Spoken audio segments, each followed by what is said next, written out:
Salut tout le monde et bienvenue sur ma chaîne YouTube Culture and Beyond with Nikez. Si c'est ta première fois par ici, je m'appelle Nikez, je suis enseignante, maman et immigrée aux États-Unis. Les amis, aujourd'hui je viens avec un nouvel épisode de mes aventures aux États-Unis. On va parler cette fois-ci d'un sujet très important mais qui est souvent très négligé aussi. Il s'agit du système de santé américain.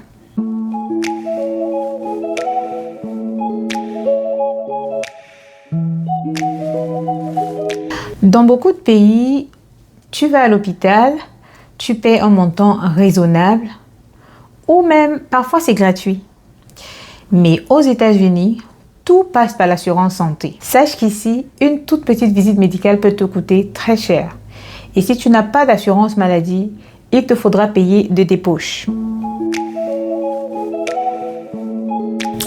Alors, c'est quoi l'assurance santé? L'assurance santé, c'est ce qui te protège contre les frais médicaux élevés. Et crois-moi, il y en aura. À moins que tu n'aies jamais besoin de te rendre à l'hôpital. Quand tu es étudiant ici, tu es souvent obligé d'en avoir une.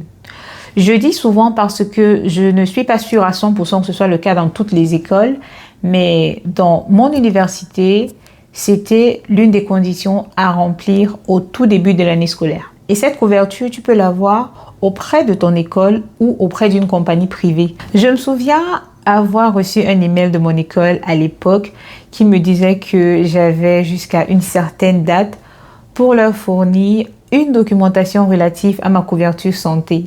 Faute de quoi, je serais obligée de prendre celle de l'école. Et même après les études, il faut absolument en avoir une via ton travail, comme c'est le cas pour moi actuellement, ou alors à travers un programme de l'État. Où est-ce que je me rends si j'ai un petit bobo, j'ai mal à la tête ou alors ma température fait un genre? Je vais vous parler de 3 endroits où vous pouvez vous rendre pour recevoir des services médicaux. Commençons par ce qu'on appelle ici Urgent Care Centers. Il s'agit des centres pour les petits bobos comme la fièvre ou des infections, etc. C'est rapide et pas cher. Maintenant, passons aux urgences. Emergency Rooms. Ici, c'est pour les urgences graves. Et attention, c'est très cher. Alors, ce que les deux ont en commun, c'est que lorsque tu arrives, on ne met pas des heures à s'occuper de toi. D'accord? Ce sont des endroits où ça va très vite et il y a généralement beaucoup de personnel disponible. Mais l'un coûte moins cher et c'est pour les petits bobos, tandis que l'autre, qui lui coûte plus cher, se focalise sur les gros bobos. Donc, il faut savoir où aller. Alors, en 3e position, on a des hôpitaux, comme on en rencontre partout ailleurs, où tu peux avoir un médecin traitant, qu'on appelle ici Primary Care Physician, qui te suit personnellement. Donc, tu le rencontres, ou alors, en général, vous ne vous rencontrez même pas en personne, à moins que ce soit vraiment nécessaire, même par visioconférence ou par téléphone. C'est juste pour des suivis réguliers, des check-ups, regular check-ups. Comment j'ai fait pour trouver ma première compagnie d'assurance santé en tant que nouvelle étudiante aux États-Unis? Alors, souvenez-vous, quand je venais d'arriver aux États-Unis, je vivais dans une maison avec 5 autres filles. C'était une maison familiale et chacune des filles occupait une chambre. Et on partageait les espaces communs tels que la cuisine, le salon, la buanderie, etc. Donc, l'une des filles avec qui je vivais et avec qui je m'entendais très bien d'ailleurs, m'a dit qu'elle avait déjà trouvé une compagnie privée, que voilà, ça coûtait pas grand chose. Je me souviens, ça coûtait dans les 6 ou 7 dollars par mois, ce que je trouvais très intéressant parce que je m'étais déjà renseignée sur ce que l'école nous proposait. Parce que souvenez-vous, vous pouvez prendre une couverture santé auprès de l'école ou auprès d'une compagnie privée. Alors moi, je savais tout de ce que l'école nous proposait. Mais lorsqu'elle m'a parlé de cette compagnie privée, et puis ça coûtait pas très cher, et surtout que j'ai pas pour habitude de tomber malade.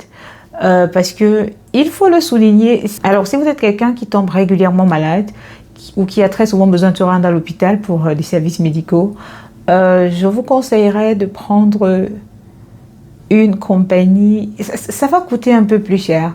Mais la logique, c'est que si ça coûte plus cher, ça veut dire qu'il couvre plus de choses. OK? Et que chaque fois que vous vous rendez à l'hôpital, vous ne payez pas beaucoup. Avec les compagnies comme celle que j'ai prise, 6-7 dollars le mois, d'accord, c'est raisonnable, ça fait bon entendre, mais en général, ils ne couvrent pas beaucoup trop de choses. Lorsque tu te rends à l'hôpital, tout dépend du type de service pour lequel tu te rends à l'hôpital. Et comment est-ce que ça marche? L'assurance couvre une portion et toi, tu couvres une autre portion. Et figure-toi, ces compagnies-là qui te demandent de payer plus cher chaque mois, c'est parce qu'ils couvrent plus lorsque tu te rends à l'hôpital et tu ne couvres pas grand-chose. Mais ces autres compagnies où tu payes 6-7 dollars le mois, si tu as besoin de te rendre à l'hôpital pour quelque chose hyper grave, ta part à payer sera aussi hyper pas petite. Maintenant, passons à quelques conseils personnels. Du moins, certaines informations que j'aurais aimé avoir dès le départ. Premièrement, n'attends pas d'être malade pour chercher un médecin ou pour comprendre ton assurance. Si tu as déjà, je l'ai mentionné tantôt, un médecin traitant qui te suit, si tu as un petit bobo, tout ce que tu as à faire, c'est prendre rendez-vous avec lui.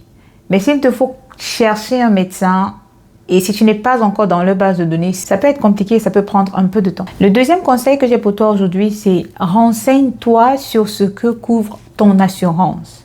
Surtout en ce qui concerne les soins dentaires et les soins optiques. En cas de doute, surtout, appelez sa compagnie d'assurance.